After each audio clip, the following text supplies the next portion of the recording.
Thanks for joining us again. Jam-packed episode, Jared. Jam-packed. Jam-packed? Jam-packed. There's going to be a little bit of everything, right? The movie of Except, the week. quality? That's fucking... Debatable? Debatable.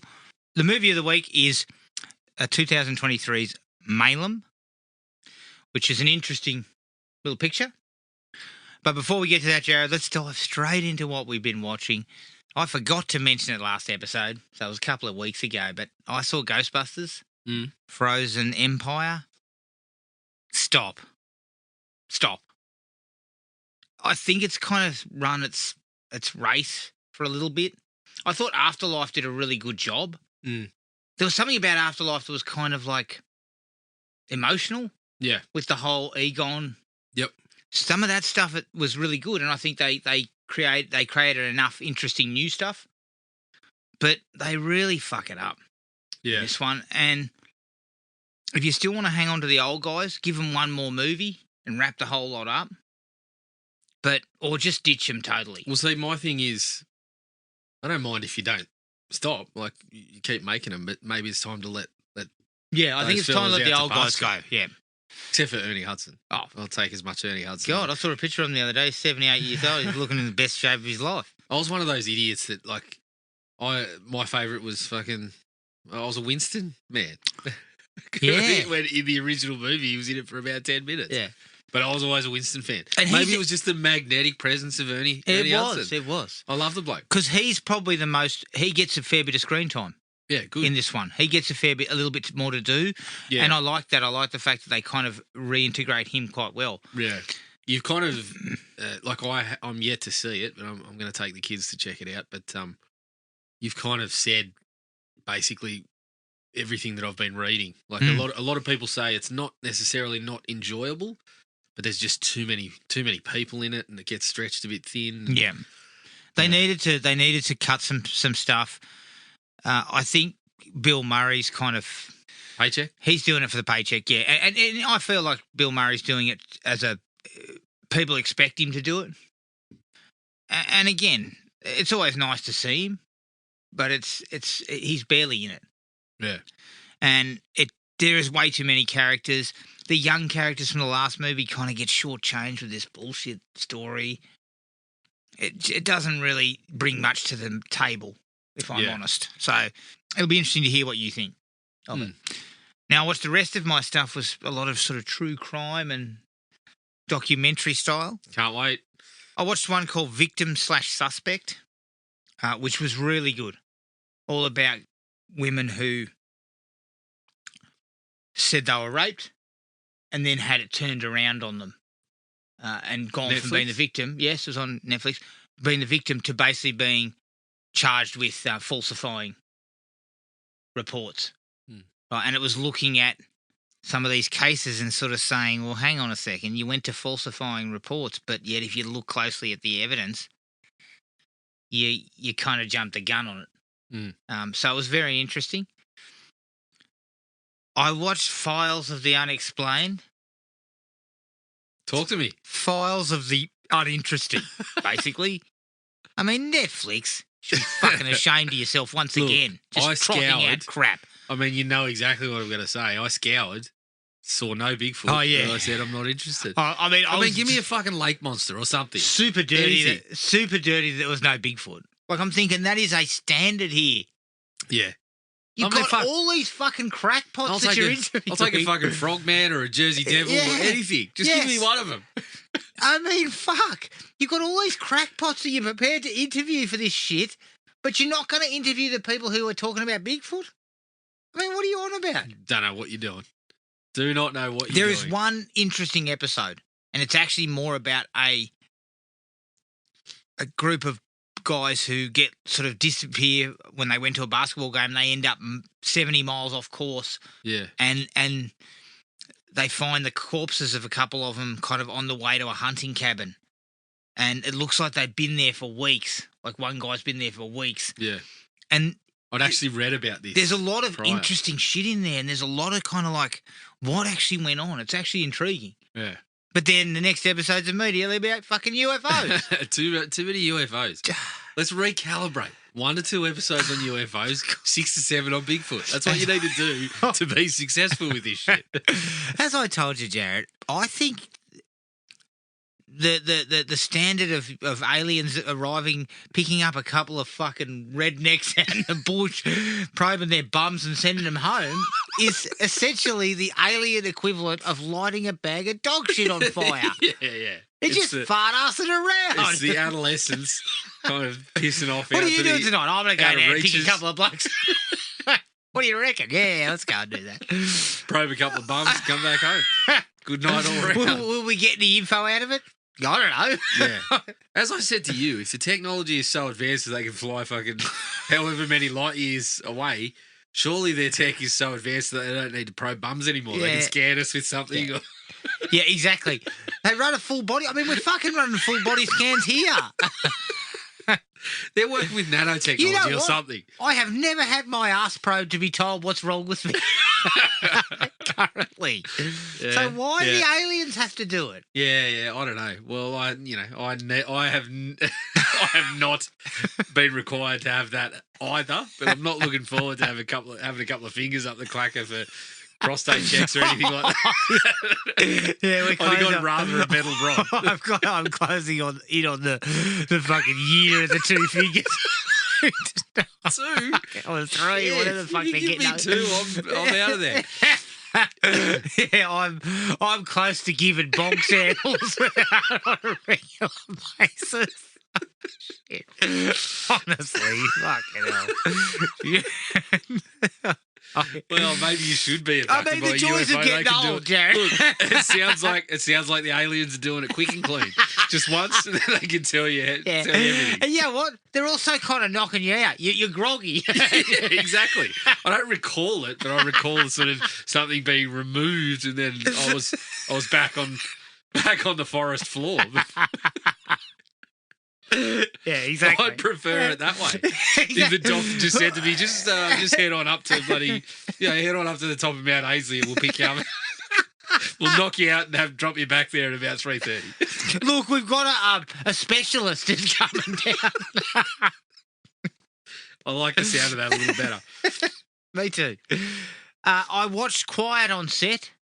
Oh, yeah. On binge, all 4 episodes. Yep, I've been very much on top of it without having watched the whole thing. Fucking sad.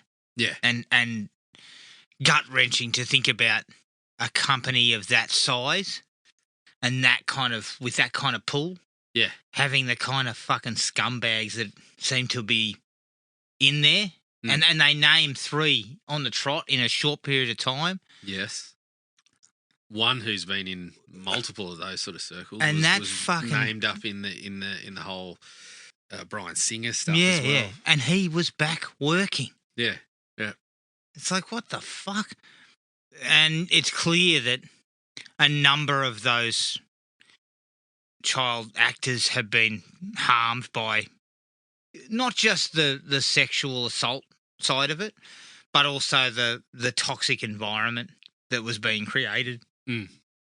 And one actor in particular has been his fucking career's been wrecked because of the abuse he actually suffered.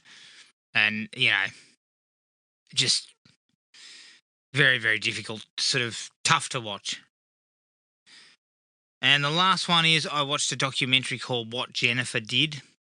I did hear about this one. Yeah, it's an interesting case. Jennifer, word of the wise. When you're cooking up some bullshit, don't expect the police to not look a bit deeper into your life and then start going, so you've been lying about going to university for 4 years? Oh, my God. Clearly something's not right here. Yeah. They'll go and check with the transcripts office and they'll check enrollments. Yeah, Jennifer. look, I've got a degree. Don't worry about it. I know detectives who would just go, yeah, don't worry about that. Yeah, no. If she's sitting in the interview going, whew, got him. They won't follow up on that. They won't follow up on the easiest thing to check up on. Yeah, Jennifer, look, we did some digging. Yeah, they came back in 5 minutes later. Look, we've just been on the blower to the uni. You're not enrolled. Yeah, not a bad doco. A little bit Sausage Factory-esque, it looks and feels the same way as a lot of the other ones. But it is an interesting case. So, worth a look. Good. And that was it for me. Well, you've definitely got some interest in there. I've been at the sort of higher end of things. Have you? Scouring Tubi and whatnot again on the back of Rotten Tail. So I I started with something that we're going to touch on a little bit further down the track as well. I checked back in with the Crow series because I'd watched the first two not that long ago, a few months back. And I just happened to, it was just the cycles of availability again that I was able to check on Salvation and Wicked Prayer. Were they on Tubi? Yes. Actually, no, one of them was on Pluto. Pluto. Yeah. So Salvation, I actually think Salvation's better than the second one. I would say that's the second Salvation, best is that the one with Fred Ward? Yes. And Eric Mabius is Eric the lead. Yes. Actually throws an interesting sort of touch on the premise that he's actually been tagged with a murder. Is that one got Kirsten Dunst? Yes. Okay. The last two both have strong casts. They've got a lot of actors that continued working for a number of years. But yeah, the third one's a little more straight down the line. It's a little more... I mean, it's cheap. You can tell it's pretty cheap, but I think it's better than the second one. Is it more in keeping with the first one? It's a little bit more... It's a little bit further away. It goes a little bit away from the grungier kind of vibe of the first one and the gothic kind of feel. The second one, from what I recall, tried to sort of keep with that, and they tried to run with an actor who, if you were just looking at a picture in the makeup, would kind of look like Brandon Lee, but as soon as he started sort of talking, it was clear that things had changed a touch. Yeah. So I didn't mind that they went a little different with Eric Mabius. He actually looks a bit more like what Bill Skarsgård looks like in the new trailer. Yes, I did notice that when I looked at all of the films again on the IMDb. Yeah, so I was okay with that one. This one I enjoyed it. It's a big step down, but I preferred it to the second one. Wicked Prayer is no doubt the worst in the series. It's Jesus. Noted thespian Furlong, your favourite. Edward Furlong. Danny Trejo pops up for a bit. Oh, Danny. Again, there's a couple of like Tara Reid. Yeah. So the crew, the bad guy crew is Tara Reid, the guy that plays Chosen in Karate Kid and Cobra Kai. Tito Ortiz. Oh yeah. And it's led by David Boreanaz. Okay. And as you know, Adam, I was a big fan of Buffy and Angel. You were back in the a day, David Boreanaz fan. But he is awful. He's absolutely awful as the lead bad guy. This was during the period when he was also making Valentine. Yeah. Look, I don't dislike the guy as an actor, but just this was not the role for him. I'm not well, Jack. I'm not well. That's what he should have said to his agent when they said, "We've got the fourth Crow movie. I'm not well." Clank. Dennis Hopper pops up. What? Dennis Hopper's in it very briefly, and he is talking absolute shit. Back on the gear. I don't know whether he's ad-libbing. Back with open arms, Dennis. But yeah, the fourth one's just a mess. I don't think I'll waste my time on that one. No, wouldn't do that. Then I dipped back into Sword and Sorcery, Adam. I couldn't leave it completely. You couldn't leave it well enough alone, leave it completely. I'm still sniffing around to see if there's any more. But I watched Lady Hawk, which is another one that I is a wanted to watch legitimately decent picture, isn't it? It's good. Is that a Wolfgang Peterson film? I can't remember. No, I think it's Richard Donner. Richard Donner? I believe it was Dick Donner, No, that one. Dickie But Donner. That's got Michelle Pfeiffer and stuff in it. Well, the lead Rutger Hauer? The lead three are Rutger Hauer, Michelle Pfeiffer, and Matthew Broderick. Yeah, that's not bad. And it's a quality sort of. I really enjoyed it. The thing about it is it spends a hell of a lot of time with the leads, so the villain's kind of left in the background, but the story's really, really quite solid, and the curse and things like this that they bring out. I thought it was a nice little story. It wasn't too far removed from like a Princess Bride sort of feel to it. Okay. I quite liked it. Had a lot of fun with it. Then I got onto two that I'd been meaning to watch for a long, long time. I watched American Mary. Okay, yes. Catherine Isabel. Catherine Isabel, directed by the Soska sisters, who have just dropped another in a long line of unofficial sequels to Return of the Living. To the Night of the Living Dead. Oh, have they? On Tubi, called Festival of the Living Dead, which I'll be checking in on in the next week or two. Okay. Yeah, really good. Really good. Catherine Isabel, I think I mentioned not that long ago that we saw her in something. We saw her in It's a Wonderful Life. We did. I'm a big fan of Catherine Isabel, and she's made some really good movies, and some that are kind of still under the radar a little bit. Like Ginger Snaps, obviously, to horror fans is something that we would know, but it's still not necessarily a high profile. Like you could still talk to any number of people that you know and ask them if they've seen Ginger Snaps and they would never have heard of it. So, yeah, I still think she flies under the radar a touch. She was also fairly prominent in Hannibal, which I loved. So, yeah, I got a lot of time for Catherine Isabel. Really liked it. It was just a different sort of different story. It involved a little bit of, some things regarding assault and treatment of women and stuff like that oftentimes strikes me as not done very well. Yep. I actually thought it was really well handled and touches on kind of like body modification and shit like that, which was kind of an angle I wasn't expecting, but very good. Liked it a lot. Okay. I followed that up with May. Ah, yes. May was very good. Very, very weird little bit of work, but Angela Bettis is fucking fantastic. I did mention that I watched the 2002 version of Carrie, in which she played Carrie. Oh, yes. And it's not too dissimilar in, like, she's kind of a socially awkward character in this, but she's awesome. Basically carries the whole movie, but again, it's sort of not a straight-up horror, not what you would expect from a straight-up horror. It's more kind of just that twisted sort of thrillery sort of stuff that just her kind of psychologically breaking as the movie goes along, and it's kind of really interesting to watch. And yeah, good acting performances. I was very impressed with that. Okay. Then again, Tubi, love it.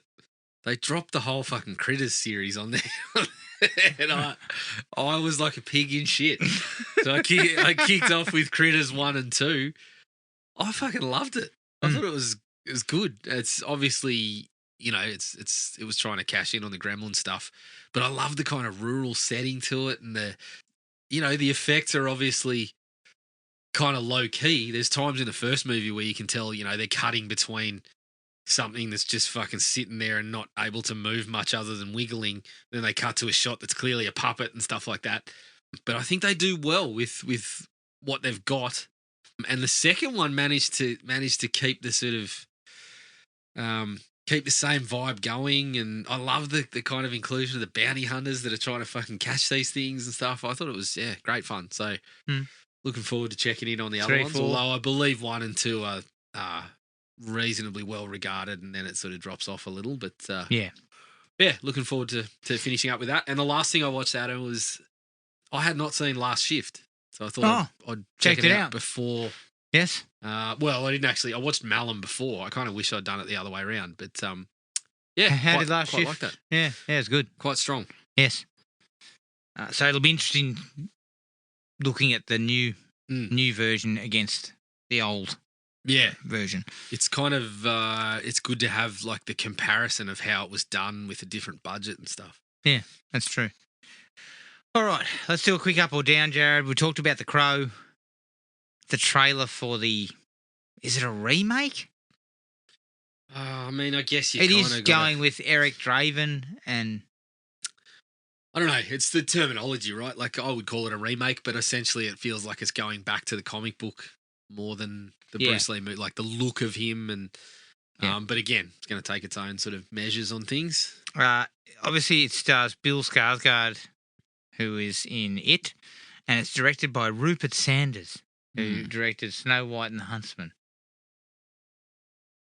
I'm going to lie, it's a down for me. I thought the trailer was bullshit. Like, it just, nothing about it looked remotely interesting. It kind of, you know what it looked like? And I'd suggest this is probably Sanders' background. It looked like a film clip, like a music video clip. Yeah. And it seemed like they were trying to find some tone to the dark, between the dark and light. You know, like they're trying Yeah. to sort of get away, like use a little bit of the grunge, but then, and it just didn't feel like it was gelling at all. And there's nothing in that trailer that makes me go, oh, I wouldn't mind seeing that. Apart from Bill Skarsgård, Yeah. who I like as an actor, but other than that, it just wasn't doing anything for me. Yep, I hear. I think I would have to go down as well. I agree. There was some of the imagery that I think looked cool. I didn't mind the look of Bill Skarsgård, but I didn't mind like the part where he was coming out of the blood too. It was a pretty striking image, but everything else looked like it's as you said. It's kind of like they were trying to go with the quirky, out there sort of vibe that the original went with. It didn't look what I would say gothic. I don't know how to describe it other than that, but yeah, the grungy kind of gothic element to it. It looked like they were trying to take a modern twist on that, but it just meant it was all fucking glossy and looked kind of shit. And everything else just looked like a John Wick ripoff, to be honest. Yeah. So I'm not as excited as I possibly would have been otherwise. Yeah, I like the idea of The Crow. Yeah. But, I mean, I don't like to toss this around often, Jared, but I suggest we're in Bulls Raw territory. Yeah. We are. We're in Bulls Raw. I like to toss it around every time you mention Jaws too. So, but there is not one of those Crow films is within a Bulls Raw of the first one. No, and this is kind of why Salvation initially got me with a positive kind of touch on it. Was we got to mix up the whole reasoning for the Crow to come back? Because it looks like this one's going to make it 4 out of 5 movies where it's essentially the same. Yep. Him and his girlfriend have been murdered. Yeah. He comes back for revenge, which is because as I said, the third one, she got killed, he got pinned with it, so he goes to the electric chair. Yeah. And so there's the unfinished business kind of, yeah, just a different take on it. I'm like, well, can we not think of how we can shake it up a little more? I mean, I could be wrong on that. I'm just going from a very short trailer, but it looks like it's going to be exactly the same thing on that regard. But this is the thing, Jared. Looking back at the original Crow, not only is it gothic and kind of like in this almost like quasi Mad Max kind of world, you know, like Devil's Knight's just fucking scumbag city. Like, yeah. I mean, it looks like the place is just overrun with scumbags. It's Bartertown when the fucking Thunderdome's having their like WrestleMania equivalent. Yeah, like, exactly. but all the stuff with Ernie Hudson feels real. Yeah. Do you know what I mean? Yeah. His police work, his on the beat police work, his all that stuff feels a bit real. And his interactions with Eric Draven when he finally sees him. There's a kind of a bit of humour to some of that. There's a touch of Jim Gordon and Batman about that sort of stuff, which I kind of liked. And I just think his revenge plot in the first one is just so much better handled. He just simply is working his way up. Yeah. Well, did you happen to see Stairway to Heaven? No. Because I did. I can't comment on whether that's actually 5 out of 6. I do want to see Mark Dacascos towing some tail as the Crow. I've got to check in on that, see if I can watch it anyway. Yeah, I wouldn't mind having a look at Stairway to Heaven to see what they did with that. But didn't last long. Overall, I dare say the reception. Tells us she's not fresh on Rotten Tomatoes, I'd reckon. But the first Crow movie is kind of like they got the vibe of the comic book, I think. Yeah. And I don't know a lot about the comic book, but I believe it's got gothic overtones and stuff like that. And I think the mixture of like it was black and white too, so those kind of dark shades and everything. But I think somehow the mixture of kind of like the story elements of and the plot from the movie, and I think Alex Proyas probably deserves a fair bit of credit for his style that seemed to really sort of complement. So, yeah, there's a bull's roar between The Crow and all the other Crow films, and I'm highly concerned that we continue roaring when this one comes out. Are we going with the kind of Maverick sort of who's this for? Are we brave enough to start calling that again? Jared, I ask, who's it for? Yeah. I think the thing about this one is at least it's been, it's 20 years since Wicked Prayer, wasn't it? Oh, yeah. It's been a while. So at least they've given it a bit of a... Time to breathe. I believe they had Jason Momoa. They've given the bull time to take in a lot of breath before it roars. Size up the fucking... the guy with the cape. Yeah. There was a period where Momoa was attached, and then it kind of fell apart. A couple of people attached. I can't remember. There was another one. But what I'm asking here is, look, the original Crow was not a massive smash hit. Right? No, and it has sort of a lasting legacy. And it unfortunately it comes with a tragedy. Yes. Right? So the tragedy definitely plays into it. Certainly plays into it. Yeah. But on its own merits, it's a fantastic film and it made good money. Right? The comparison for us to saying that who needs Maverick, who's that for? Us. Yeah, clearly. Turned out. Us and every other fucker in the world. But the first Top Gun was a major hit. Yeah. So it wasn't a stretch to see them trying to do that. No. Just couldn't have picked that they were going to do it so fucking well, unfortunately. Yeah, exactly. So what do we know? Well, I think that's been proven many times. Okay, and I've got one last thing here. O.J. Simpson's dead, Jared. Nordberg. Nordberg's gone. That's first on the obituary. That was the first line. O.J. Nordberg from the Naked Gun films has passed away. I think it might have been something else about that being was convicted of something. Possibly. Yeah, OJ's gone. So maybe, I mean, I don't know if we want to go into it any further, but I'm not going to lie.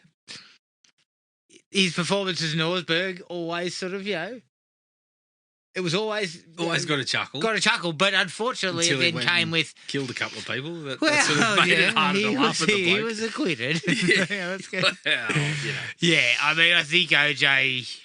Yeah. He leaves behind a pretty controversial legacy, I would suggest. Yes. And, look, he did some acting. Who are you tipping to go if they have a Nordberg next to Liam Neeson? I don't know. I heard Neeson having a bit of a chat saying he was not going to.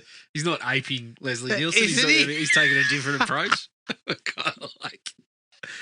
Yeah, but I can't wait. Neeson's straight-faced bullshit will work a fucking treat. Yeah, if it's funny, like it will work because.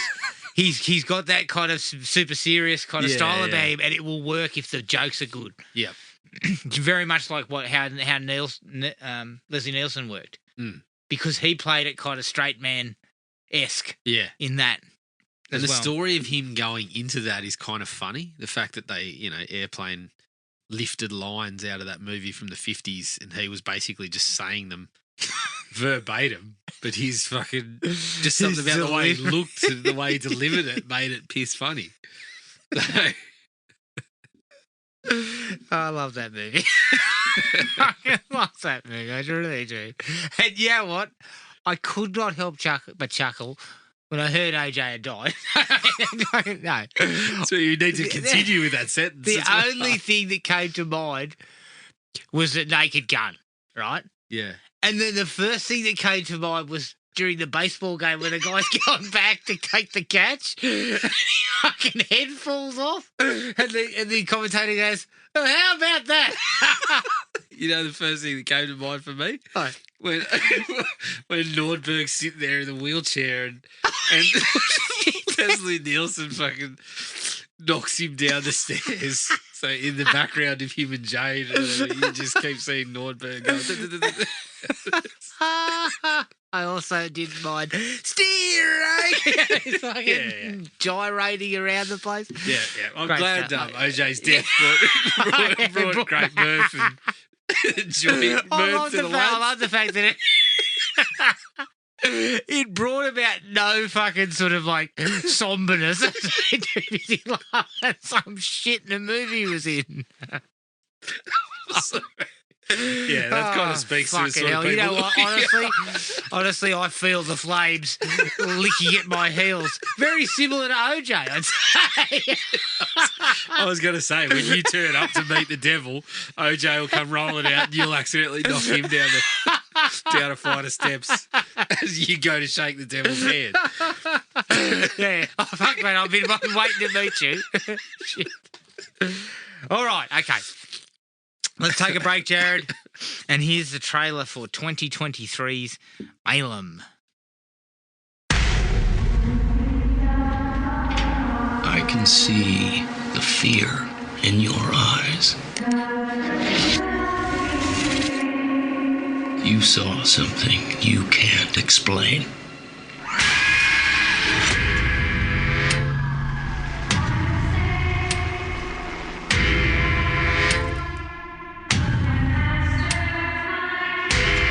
This way, rookie. Call's been rerouted to the new station, so it should be quiet. There's an emergency. The station's number's on the desk. Sure, I'll be fine. Hello?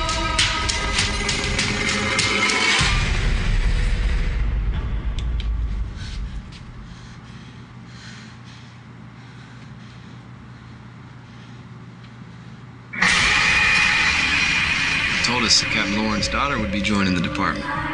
Yes, sir. Just want to work where my father worked, even if it's for one night. He was a hero. Till he wasn't, you know. Lanford Police Department. You don't know what happened, but your father was no saint. Your daddy started something very important. Tonight we're gonna finish it.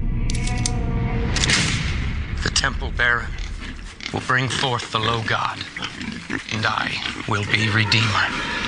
Infinite Malum.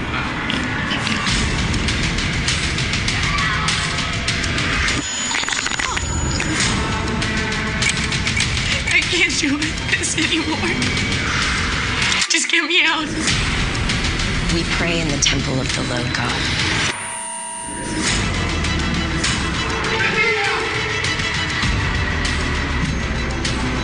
Wait.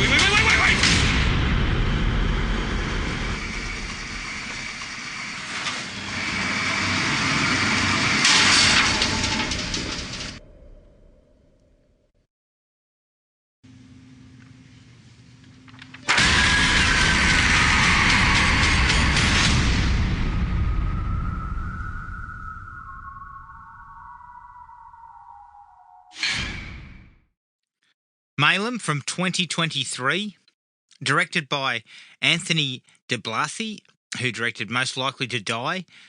It's produced by Dan Clifton, who produced Brightburn, and Scott Polly, who produced Exhume. And it's written by Anthony DiBlasi and Scott Polly.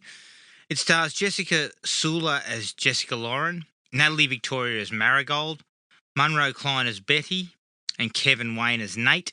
The budget, I couldn't find a budget. I don't know what it was.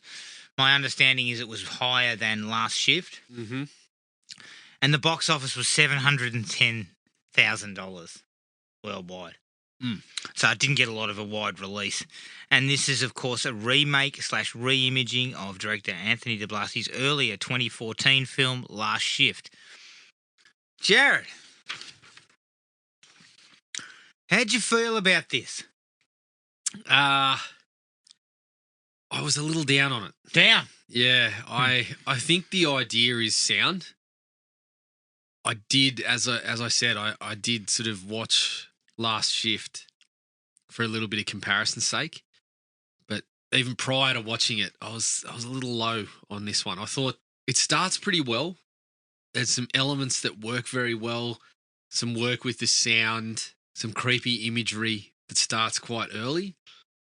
But I feel like it's just a little unfocused in some ways. Like maybe not unfocused, but it starts to get caught up in some of the imagery and some of the things that it's showing around the station. The station that just don't really. I felt like the level was pretty flat. I didn't feel like it was raising any. I think it reaches a point, yeah, and then kind of flat. It just kind of stays there. And I feel like it hits a point where you get some revelations and whatnot, and it's supposed to kick to another gear, and it doesn't. The last sort of 10 to 15 probably get to that point a little bit, but by then I was kind of not invested anymore. I was a little bored with the whole thing and kind of just wanting it to wrap up. So yeah, the guy's obviously got a decent eye. He's directed some some nifty little jump scares at times and whatnot, but I was at a 2. 2. Mm. See, I was at a 3. I liked it. I thought it did a pretty good job of building tension and suspense for a while there, and using the location, which is fantastic. I think the idea of the abandoned police station and the lone cop on their own is cool. Where I got let down is, I mean, when you show me the demons at the end, and I laughed, Jared. Like, laughed. Yeah. Out loud. I was just like, oh my God, what have you done? Yeah. Like, it was like, less is more, fellas. I definitely think after seeing Last Shift, less was very much more. Yes. In this case, I think Last Shift was a fair way better. Agreed. I actually would have said, I would have given Last Shift 3.5. I think the reason why Last Shift works better is it's a little more focused, a little bit tighter, and it doesn't come with that ridiculous shit at the end. And it passes out the information a little I think easier. it's a little better paced. And I think the reactions of the actress in the lead role also built in Last Shift, whereas this one, she seemed really level for a long way. And then we which I get a didn't couple think of really moments where she sort of loses her shit. But yeah. Last Shift, also the twist, I guess, at the end of Last Shift was more palatable. Yeah. Was simply that she'd gone fucking... She thought she was doing the right thing, but she wasn't. She'd fucking lost her mind, basically. This one with the whole demon... Like, I mean, fuck, they look like sort of cut-rate Hellraiser Xenobites. I was going to say, it definitely had a Xenobite vibe. And I was just like, this is so sloppy. Sort of cosplay Xenobite. I mean, my God, one of them looked like a fucking... He had a face like a starfish. It's like, oh, my God, what are we doing? So I gave it 3 because I felt like there was some good stuff in there. Yeah. But you are correct. It kind of jump scares and builds up to about here, and then it kind of just goes across like that. Yeah. And then it kind of does a little bit of a jump a little bit towards the end. It ramps up a little bit more, but that's it. Yeah. So I gave it 3. Location, first like for me. Yeah, it's a good idea. It's creepy. It's dark. There are a lot of little places to go. Yep. Into the cells and shit, and they do a nice little nifty touch there with the cell. Yeah, we've had stuff like you look at something like Assault on Precinct 13, and there's a similar sort of setup, but it's an action-y movie.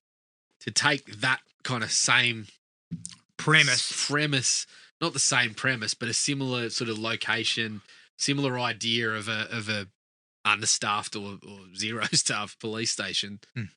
And take the kind of demonic element to it. Yeah. It was a good idea. Yeah, it was a good idea. And it works. It builds a little bit of dread. There's a palpable sense of things being a bit off-kilter, which I think works well throughout.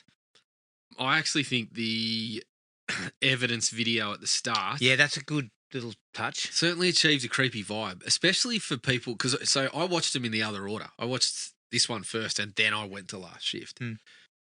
I think it was probably a good idea because anyone that had watched Last Shift would have had a sense of what was coming. Yeah. So to approach it from a little bit of a different angle and lead with that.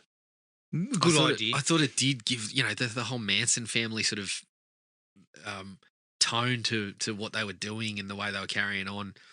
I thought putting it on the video was a pretty good idea. Yes, agreed. Gets that grainy look and everything like that. It's classic kind of... Yeah, yep. Film look. I tell you what took me by surprise. Fuck. When the female cop's talking at the shooting range and gets her fucking head blown off. I mean, out of nowhere. Yeah. Well, you should see it coming, jolt. But it's just, it's a real jolt because I didn't actually think about that. And again, like we're going heavily into spoilers if you haven't seen either picture, but again, sort of twisting what happened in the first one. Yes. Overall, I think it was more successful in the first one. But again, keeping people in mind that had seen that and then throwing this in the mix, it just sort of kicks things into gear pretty heavily. Pretty nice little nifty jump scare too because the fact that your head just gets blown off in front of you. I did like the slow build, Jared. the homeless guy turning up and pissing himself out the front, the pig, the prank calls, talking about him coming back and all that shit. Yeah. See, this stuff, I didn't think it was very successful, to be honest. I thought that guy comes in at a sort of high level, and the phone calls never really felt like you always knew something was coming there, and there was never any sort of endearing quality built up with the person on the phone. There was never any rapport. It just always felt like, when's this going to turn?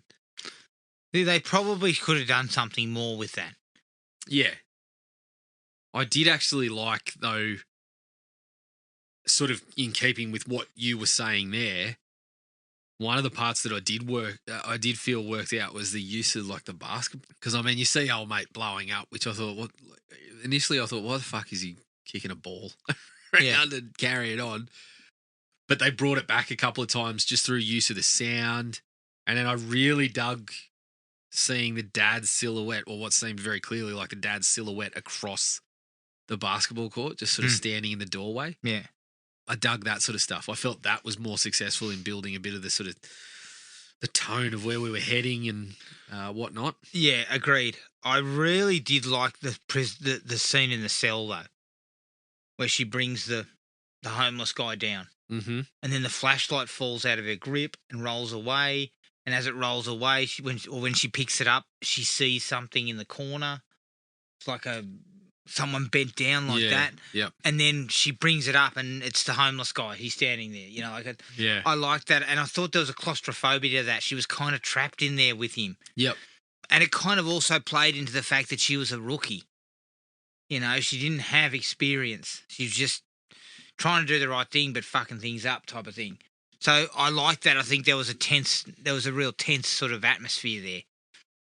That actually worked well. Yeah, I think I would agree with that. And it's around this part of the movie where I think the use of the sound is at its best. Like, there's really when there's the score, it's very low key and it's very quiet. They use some silence, and then breaking into sound when someone like him banging on the door, I think, was one example. And around that time of the movie, I think that stuff was almost at its best.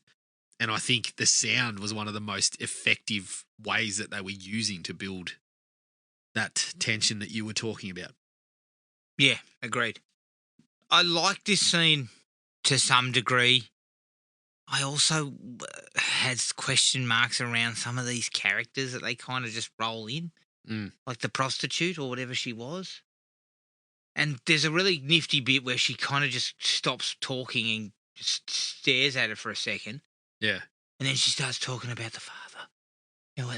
She starts mumbling about the father and shit, and then starts screaming and stuff. That stuff was unnerving. Yeah. And kind of creepy. But again, the characters, like they just sort of appear out of nowhere. They come in for fucking 2 minutes and then see you later. And they don't have a lot of connection to things. No. Which doesn't help in a way. Yeah. Again, if you're comparing it to the Last Shift, I think it's done much better in that. Yes, agreed. The phone calls, the one cop coming in. The prostitute in that one, she just has a chat with out the front. Yeah. If I recall, and doesn't, well, I'll say if I recall, I didn't watch it that long ago, but there's no element of the possession or anything with her in that instance. And I think it actually kind of builds better. It builds at a better pace.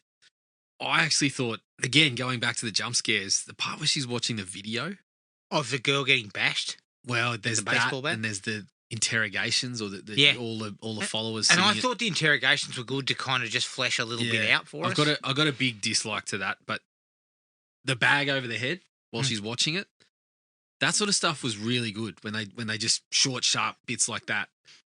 All that stuff in the first hour or so, I thought was, whenever they did it, I think it worked quite well.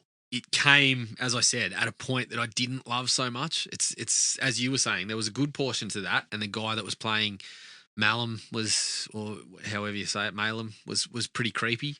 Yeah. Had a bit of a Bill Moseley kind of vibe. Yes, he did. Yes, he looked a lot like him, just a young version.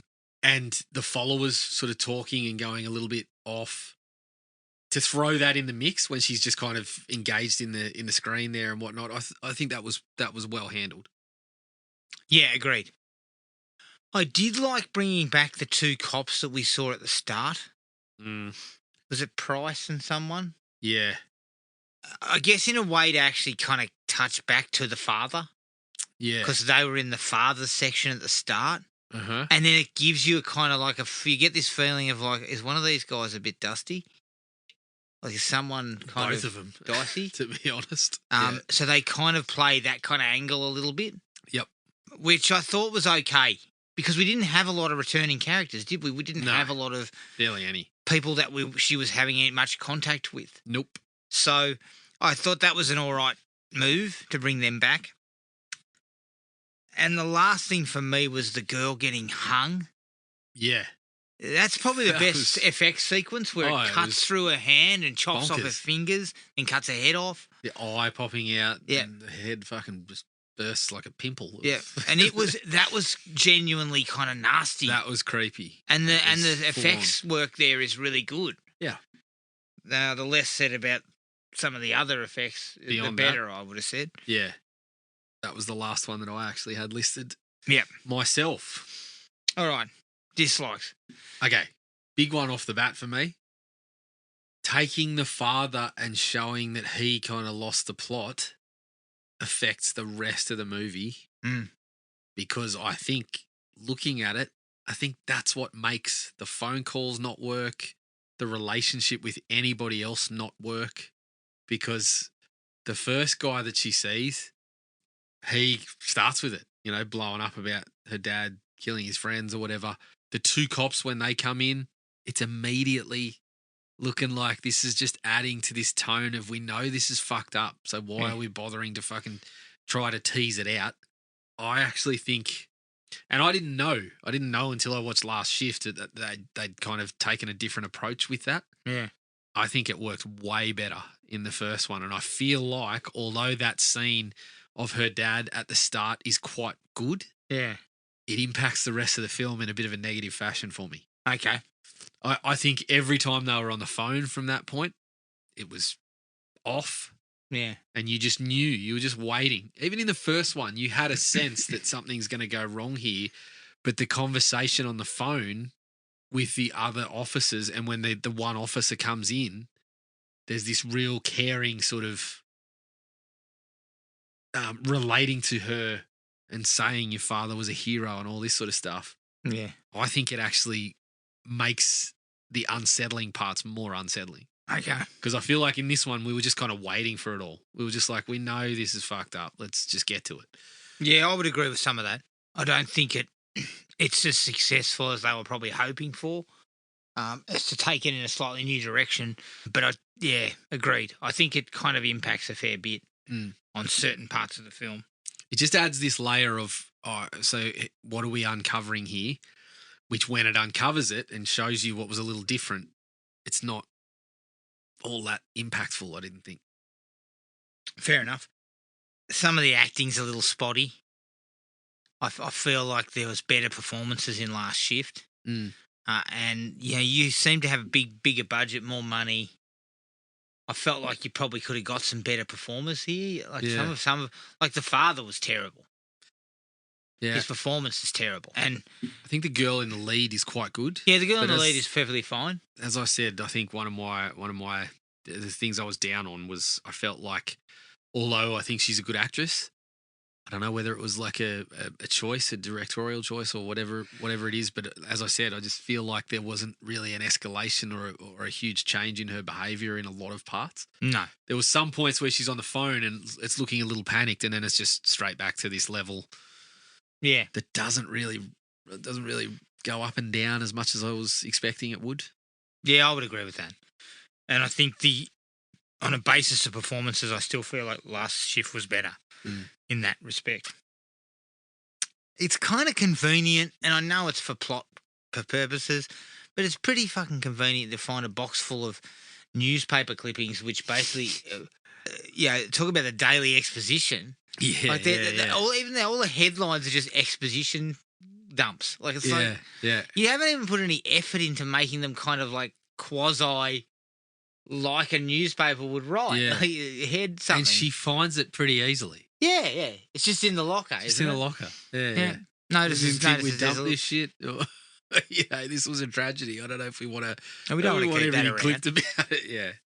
So Yeah. I felt that was, it's one of those conveniences that's kind of a little bit Yeah. Yep. we didn't need to go there. I hear you. Initially, early on, when she's with her mother, some of that dialogue just feels really clunky. Yes. And a lot of there's the a mother couple stuff of- doesn't really land. No, and there's a couple of lines like, again, getting some of the exposition out, but they just land with a thud. Like one of the ones that I wrote down was, "Oh, you're drunk and I'm still going to be a cop."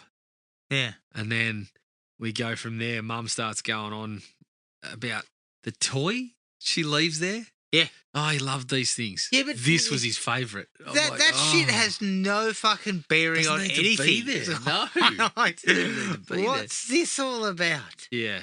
And then the last one in that particular sequence, I really didn't like the sequence only because of the dialogue, really. But she's like, the mum says, "Oh, you're crazy," or something like that. And she goes, "This from the woman that broke my guidance counsellor's arm."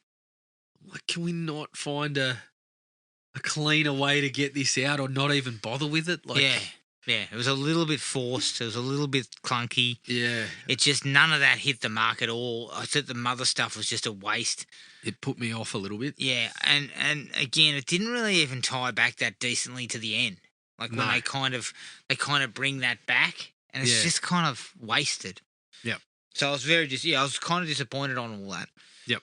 Look, it seems to rely on jump scares a lot, Yeah. and although they're early on, that the jump scare quota is pretty high, but they're pretty successful.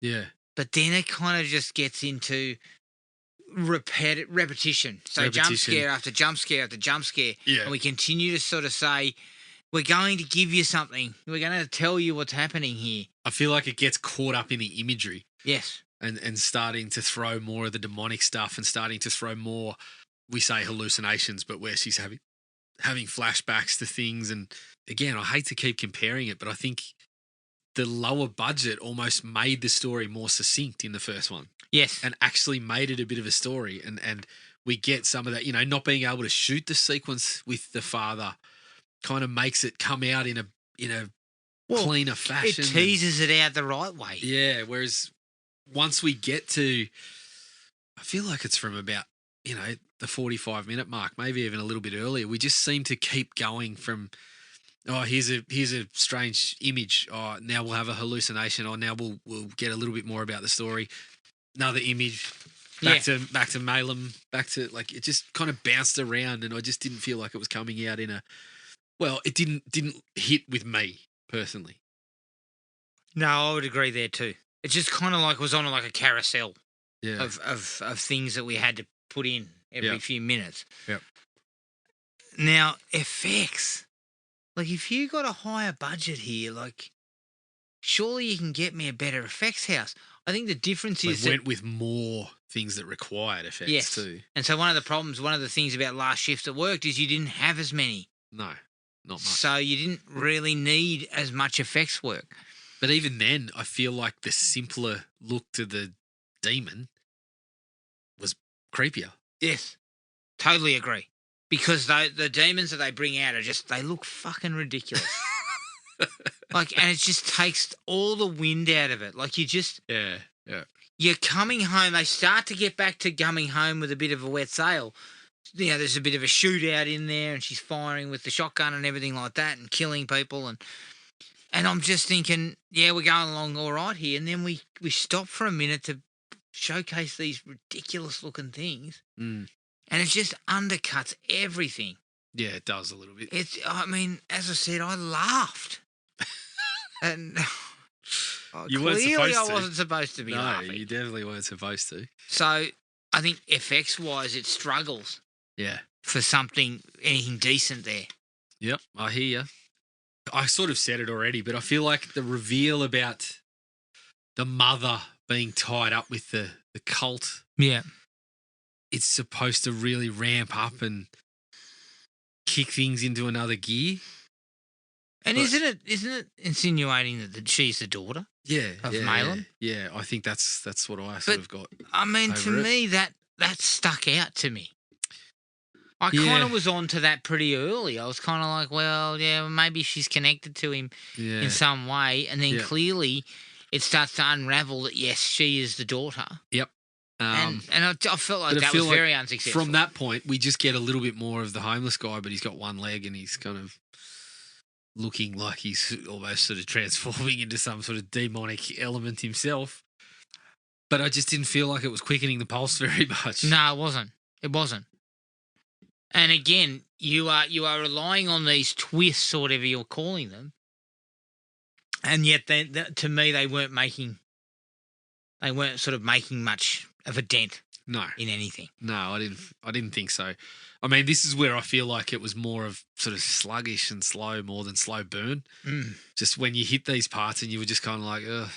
Getting back to the interrogation videos, which I sort of, you sort of mentioned that it filled in a little bit and it gave you a bit of a look at Malum, and that worked. What didn't work was the constant fucking repetition of the lines. Yes. They kept fucking replaying the audio of the lines, and I was like, oh, for fuck's sake, can we get past it? It felt a little cheap because I felt like the work that the actors were doing was okay. Reasonable enough with a little less of that to carry it through. Yeah. Aside from the fact that if I heard the fucking bloke start carrying on about the low god one more fucking time, I was like, Jesus Christ.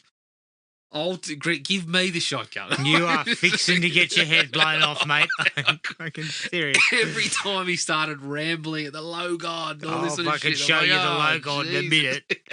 But then it continued. Like, once we got into those elements where she's running around and she's hallucinating and the demonic, every 2 minutes they're fucking chanting, or the low god, or this or that. I'm like, oh, God, can we just stop? Stop it. Please. Stop. And honestly, I felt like coming back to the ending with the demons and her being on the sort of throne or whatever it was. Yeah. That shit was as the least interesting part. Yeah. So it's not a good sign when the least interesting part of your movie is supposed to be the kind of the climax. Felt like they tried to go with a bit of a Hereditary sort of vibe. Yeah, I felt like they were trying. See, last shift was Spuds and Burger. Yeah. And so they stuck with, we have to be cagey about what we do. Yeah. This one felt like, we're trying to get elevated. Yeah. It's not that type of film, in my opinion. It didn't land as well for me. No. In that it didn't land at all for me. Especially, as you said, the sort of, the Cenobite light sort of look to a couple. One guy's got fucking shoulder pads on. It's just like, oh my God. Yeah. And he comes out and he's got this fucking ring. You didn't enjoy that? With his face attached to it. I was just like... I did actually laugh when it kind of went flying off him onto her. That's the bit where I kind of giggled a little bit. Yeah, fucking lunacy. Yeah, look, that sort of stuff just didn't... It's not what I'm looking for. It's not what I'm looking for in a movie. I don't find that, especially the way it was done, I didn't find that to be in the least bit scary. No. As much as I thought some of the other stuff, the reserved stuff was more scary than that. I mean, the demon could have just been a standard fucking dude with horns. And I mean, well, you could. I mean, this is why Pinhead survived for so long. They're pretty simplified look. A couple of pins in the melon. But looks great. He looks really good. Yeah. But then when you look at, like, you think about that, then you look at, like, Cabin in the Woods, where they did their take on Pinhead, but they just, they put those blades in his head. That looks fucking awesome. Yeah. It was clearly like a rip-off, was supposed to be very evocative of Pinhead, but that says to me you can take it a little bit further with something like this and still make it look really great. But it didn't, The effects all really round, because there's another bit where a girl, she's had her face bashed in with the baseball bat. Yeah. Which looks fine in the evidence video. Yeah. Because it's kind of shot in that kind of shaky camera style and everything, and then they cut away from it and they come back to the aftermath. Yeah. Which is quite nasty. But then she appears in the room. Yep. And she's just like got this triangle of fucking goo or something in front of her thought? face. As soon as I saw it, I thought, fuck, it's a clicker from I The Last of Us. I was like, yeah, that's exactly what it looked like. Looked like it was starting to grow a mushroom out of her head. So some of that shit really took you out of it. Yeah, definitely. Which is not the way you want to end the film. No. You don't want to end with this kind of like laughable group. No. And The I feel fucking like, look, starfish face guy was the worst. yeah, Patrick from fucking SpongeBob. Nightmare Patrick. The problem was he wasn't even a fucking nightmare because he had a big smile on his face. He was meant He's to be having a kind of fucking like... grand old time. And then everyone starts clapping and smiling. I didn't. he was meant to be kind of like... It was meant to be like his teeth were kind of like just, you know, like a sort of, you know, like that. Yeah. Just sort of clenched together. Yeah. But he was in such a state that he fucking looked like he was he's laughing. I was just like, oh, Christ's You're sake. not happy with it. Well, to me, it took away. I could have given the film 3.5. Yeah. You know, I felt like there was enough I there. It was pretty good. Yeah. But then when they came on screen, I was just like, oh. You fucking just Fucking hell, I stamped all over toyed the with stuff. Matilda. It's funny that his head looked like a fucking star because you just got rid of one. Yeah, you lost one. But no, I make a lot of comparisons to Last Shift. But the funny thing was I was down on some of this stuff prior. These are like, I didn't amend any notes after watching Last Shift. I just kind of, it was the same sort of notes. But then seeing Last Shift, I was like, oh, well, fuck, they did some of this stuff better. Some of the stuff that we were sort of looking for was I felt way more effective. Like the less is more is well, it works better. True in this instance. Well, I think it's funny because I kind of feel like this doesn't feel like a necessity. Do you know what I mean? So as far as I know, I believe the producer approached the director about doing another movie in that same world. Yeah. And they sort of ended up on, why don't we just redo it? And I think it's, although I found it a bit more palatable than you, I feel like looking at Last Shift again, it wasn't necessary to remake it. No. Because you didn't improve on it greatly. No. In fact, you went backwards. It's only 10 years. Yeah. So you went backwards on it. It hasn't dated itself. It didn't have references. It didn't. I mean, she pulls out a phone at one stage, and I was kind of like, "Oh shit, she's got a flip phone." But other than that, there was no kind of references of. Did you have a flip phone? I had a couple of flip phones. I think I had one with a stylus. I think it was a flip phone where you pulled a little stylus out of what it. What the fuck? It was a Sony Ericsson. No, you didn't. I had a flip phone and it had a you could put your own ringtones and shit in it. This is one of the early ring. Yeah. And also message tones. And I had my message tone was I'm Rick James, bitch. Yeah. And it used to fucking go off all the time. Like I'd be at work and all you could hear is I'm Rick James, bitch. People got the shits. I also remember I think it was the same sort of period, very early, where I discovered how to clip audio bites and then make that your fucking ringtone and message tone. And you came around and we made one for you of Chucky. Yeah. Hi, I'm Chucky, want to play? Yeah. And you told me a week later people wanted to fucking kill you. Yeah. Jesus Jesus Christ. I didn't learn early on. It's just silence that shit, dude. No one needs to hear it. You know, it's funny you mentioned that. The prime example of that actually had to do with you. I got thoroughly embarrassed with the ringtone that I had set for you. I was sitting down meeting someone that I'd been intending to meet for ages. So it was very, you know, I'd set up a different ringtone for every person. Was this This was a serious meeting? Well, no, it wasn't a serious meeting. It was a casual meeting, but it was sort of, you know, in moving in a circle that I wanted to get into and whatever, and sort of to do with stuff that I now work in and whatever. Yeah. But I'm sitting there chatting away and then my fucking phone goes off with you ringing me and I had you set for Kenny Loggins Playing with the Boys. Oh, fucking just burst out. Play it with the boys. And like, even though you were embarrassed, you were like fucking... Everybody stops and kind of looks at me. Yeah. It's a gag. It's supposed to be kind of funny. Everyone's just sort of looking at me. Going, yeah, but then you started going fucking. Yeah. I said I'm not going to answer this because I just want to get to it. Out here chasing sunsets. Look, I saw the film clip for that song, and we have gone way off the fucking tangent. yeah, we're well off. Off the tangent, but I saw the film clip for that song recently. Yeah. Jesus, Kenny. Kenny had a fair old bouffant, if I recall. He did have a decent bouffant, a solid beard.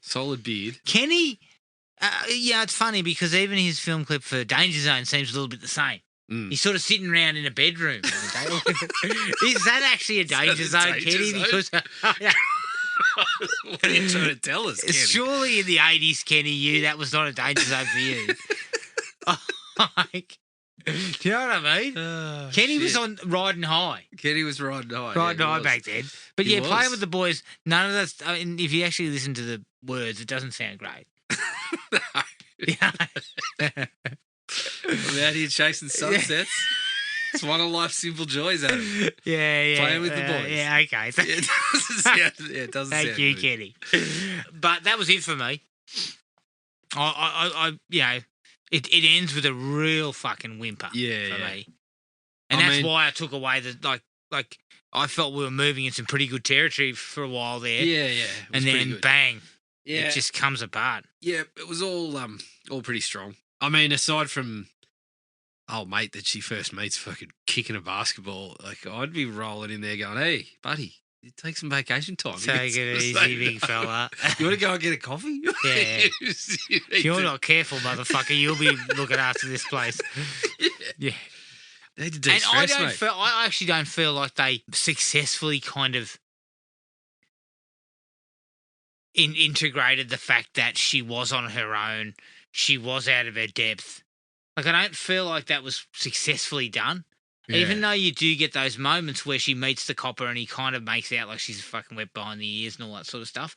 Yeah. It wasn't as successfully handled. I always felt more so it was better in Last Shift again. That you could tell she was a bit out of her depth. It was sort of where we were. It didn't come across as well in this one. And again, it just felt like you had a chance to do something different, or you had a chance to kind of play with this a little bit better. It didn't feel like you took it far enough. Yeah, I don't think the changes were necessarily what needed to be changed. No, agreed. So is that everything for you? Yeah, that's it. Unless you got any other silly stories about ringtones. No, I don't. Didn't have a crazy frog at any point, did you? No. Wouldn't put it past you. I heard that song the other day. I was just like, who the fuck? This was number one. It was. That was number one in Australia for several weeks. Oh. And my daughter used to put it on and be like, fuck. Mate, if one of my kids put it on, this is not music. That CD or whatever phone it's coming from would be quietly disappearing and would then be found in the back shed fucking smashed up by a hammer. But you know what? Didn't Crazy Frog have Axel F? Yeah, it was Axel F. It was basically Axel F. And he used to go, yeah. He'd do Axel F and then he'd finish up with a bit of ding, ding, ding. I'm like, holy shit. That was a fucking dark period in music because there was a fair bit of that kind of bullshit floating around. Yeah. I mean, Lou Bega was making waves. Lou Bega was well before that. We had more sense than that. I mean, at least we went for things like Who Let the Dogs Out. At least it had lyrics. Fucking hell. Who Let the Dogs Out? Who was that, the Baja band? Yeah. Oh, Christ. Honestly. All right. That was Malum. You can find us on Podomatic, iTunes, Spotify, and wherever else you get your podcasts. Send us an email at thrillme@iinet.net.au. Like us on Facebook at Thrill Me Podcast Australia and at Podomatic at thrillme.podomatic.com. We're also on Instagram at thrillmepodcastau. Just out of interest, we weren't connected to YouTube. You know, YouTube has its own podcasting sort of thing, and I had to, you have to release it via Podomatic to do the job for it. Made a right fucking hash of that now, didn't I? I bet you did. I don't know what's happened to it. So if you're hoping to get it on YouTube, don't. I think YouTube's fucking heard it and just said, fuck. No, They need to put that up they there. haven't even got back to me. YouTube will take anything, but they won't take us. Yeah. But keep an eye on the Facebook page for what we do with our next film. But until then, take it easy, everyone, and we'll catch you all later. Cheers. Find the podcast at Podomatic or on iTunes. Don't forget to rate and review. Like us on Facebook at Thrill Me Podcast Australia or contact us at thrillme, all one word, all lowercase, at iinet.net.au.